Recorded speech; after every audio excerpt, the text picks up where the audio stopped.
السلام علیکم ورحمۃ اللہ وبرکاتہ۔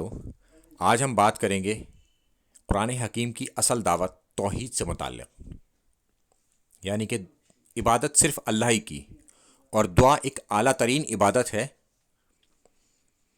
اور دعا صرف اللہ ہی سے، اللہ کے علاوہ کسی سے دعا نہیں کر سکتے، کیونکہ دعا عبادت ہے اور عبادت صرف اللہ کی۔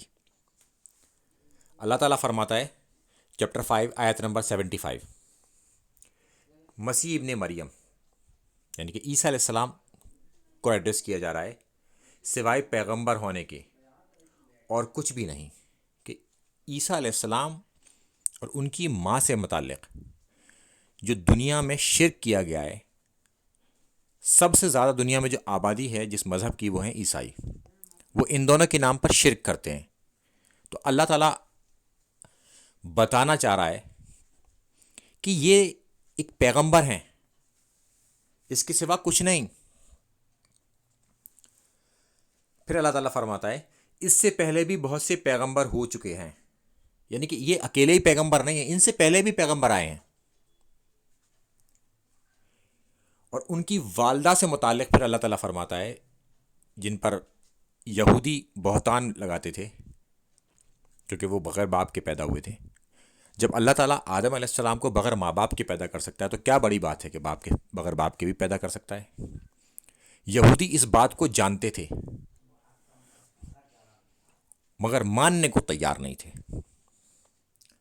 پھر اللہ تعالیٰ فرماتا ہے ان کی والدہ ایک راست باز عورت تھی، یعنی کہ سچی صدیقہ۔ جب اللہ تعالیٰ کسی کی سچائی کی بیان کر دے تو پھر ہم اس میں کوئی شک نہیں کر سکتے، کیونکہ قرآن کی ہر آیت پر ہمارا ایمان ہے۔ یعنی کہ ایک ہی آیت میں اللہ تعالیٰ نے شرک کو بھی ایڈریس کر دیا، اور اسی آیت میں یہودیوں کو بھی ایڈریس کر دیا جو ان کی والدہ پر غلط الزام لگایا کرتے تھے۔ پھر اللہ تعالیٰ فرماتا ہے دوبارہ سے عیسائیوں کو ایڈریس کرتا ہے، دونوں ماں بیٹے کھانا کھایا کرتے تھے، یعنی کہ وہ ڈیپینڈنٹ تھے، اور اللہ انڈیپینڈنٹ ہے، آزاد ہے، اسے کسی کی ضرورت نہیں ہے۔ انسان کو زندہ رہنے کے لیے سانس کی، پانی کی، کھانے کی ضرورت ہے، مگر اللہ تعالیٰ انسان نہیں ہے، وہ تو خالق ہے جس نے بنایا ہے، اسے کسی کی ضرورت نہیں ہے۔ جنہیں بنایا ہے انہیں ضرورت ہے، یعنی کہ یہ دونوں اللہ جیسے نہیں ہیں، یہ اللہ نہیں ہے، اللہ اکیلا ہے۔ پھر اللہ تعالیٰ فرماتا ہے کہ آپ دیکھیے کہ کس طرح سے ہم ان کے سامنے دلیل رکھتے ہیں۔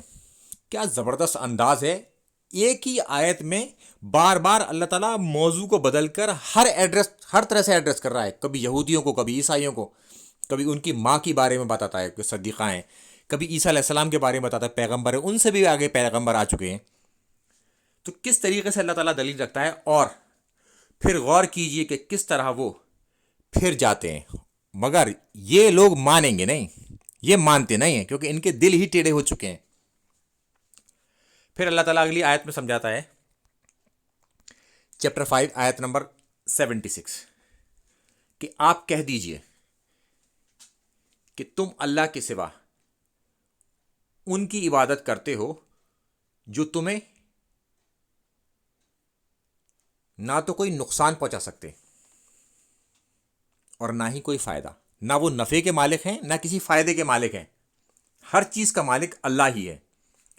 اور اللہ خوب سننے اور پوری طرح جاننے والا ہے، یعنی کہ اللہ ہر چیز کو سنتا ہے اور ہر چیز کا علم رکھتا ہے، ہر چیز اس کے علم کے اندر ہے، وہ ہمارے دلوں کا بھی حال جانتا ہے۔ وہ اس قدر طاقتور ہے کہ اس سے اندازہ لگائیے کہ ہماری مرضی کے بغیر اس نے ہمیں پیدا کر دیا، کہ ہماری مرضی تھی کہ ہم پیدا ہوں۔ اس سے اس کی طاقت کا، اس کی بڑائی کا اندازہ لگائیے۔ تو شرک بہت ہی سینسٹیو ایشو ہے، ہم شرک کی طرف جا نہیں سکتے، چونکہ اللہ تعالیٰ ہمیں دعوت دیتا ہے توحید کی، توحید پہ چلنے کی ہدایت دیتا ہے۔ توحید کے لیے ہمارے لیے لگاتار حکم ہو رہا ہے، بار بار توحید کی بات کی جا رہی ہے۔ تو لہٰذا اگر ہمارے دل میں ذرا سا بھی کسی چیز کے بارے میں شک ہے تو امیڈیٹلی اسے چھوڑ دیجیے۔